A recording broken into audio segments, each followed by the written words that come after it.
attorney, Dr. Olivia Johnson.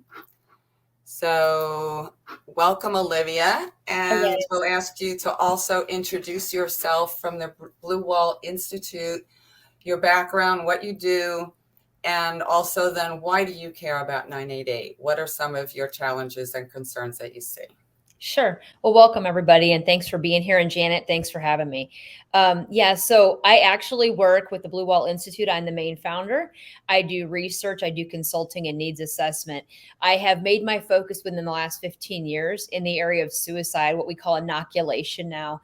And we pull data. We collect, autopsies, toxicologies, police reports, and we put together a database that tracks why these things are happening. So for me, anything that can be an opportunity, such as 988, is going to give us another resource. And there's always going to be things that we need to work out and things that aren't going to go as planned. And that's why we get groups together and we start to brainstorm and think about how we can make it better.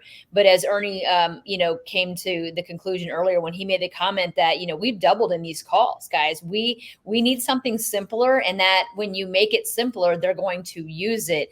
We just have to make sure that when we have the influx of people, which is a challenge, that we also have the people answering the phones, and we have the challenges that Ernie mentioned with geofencing, not being able to track someone right where they're at. On the flip side of that, for me, a challenge is when someone calls that is not actively suicidal and they're trying to find out where they're calling from. So we really have to think about this as a resource, but we also can do no harm. And we have to be really careful about overstepping boundaries where people may not reach out in the future. So one of my biggest challenges is understanding, number one, exactly what 988 is, what it does in each different location in those states that are actually participating, and making sure that people are educated on what it is. Because when you share information, I don't want to give information out that's not true, or I say something to someone to use it and I find out later that they think that someone overstepped their bounds and now they'll never call or use it again.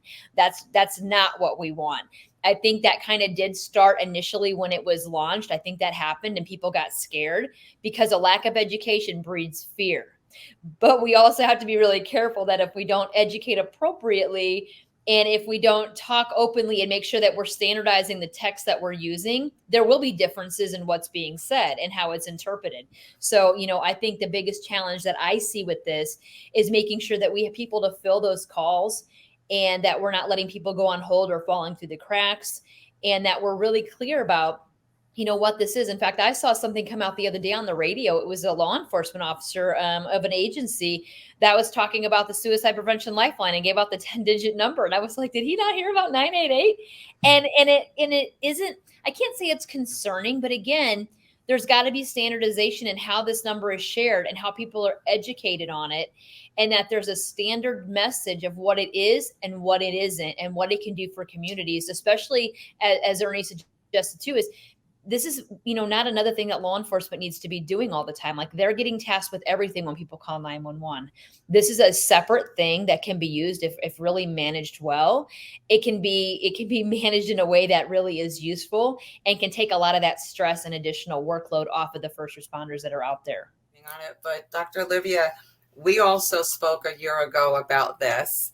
And if you want to comment on what your awareness is and what we might want to offer first responders, you and I talked about just a brief orientation of the aware. Are we aware of religious experiences? Because first responders, they can't all know all the competency areas. But if you want to comment before you do have to leave. Yeah, no, we did talk about this, and we kind of talked about the fact that we can't know every small detail about these things, but to have a general understanding that something isn't right. And I think Ernie nailed it in Dr. Chatlos, is there has to be this level of empathy. When we have something that we don't understand, it's fear based.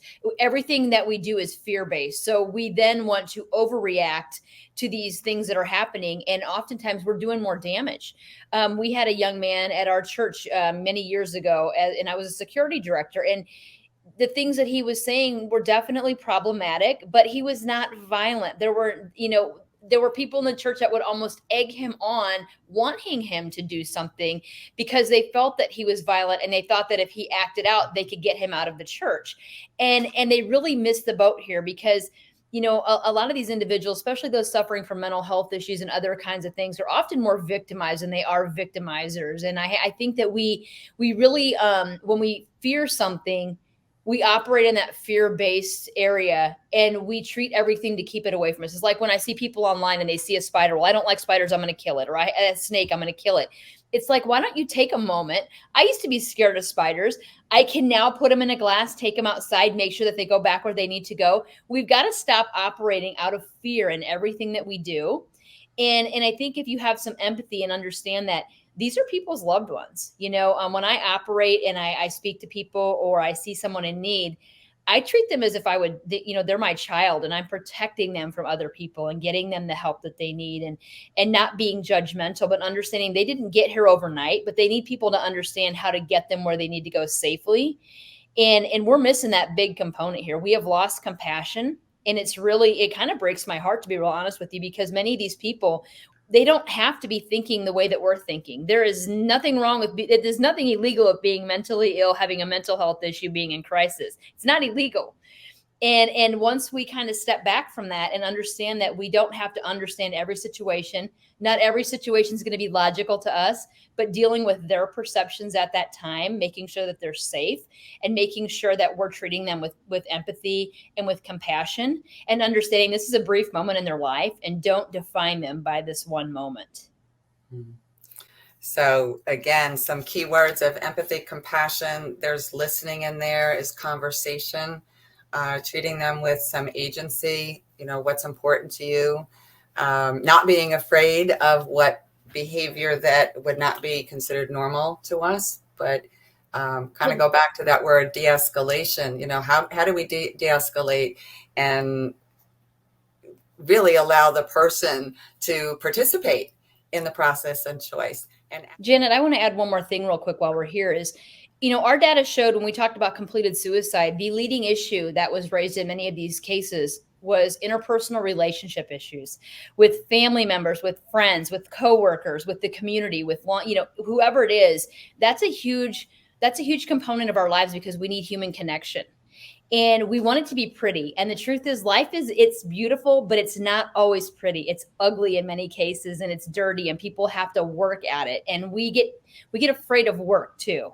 And we need to step back for a moment and just reassess the situation.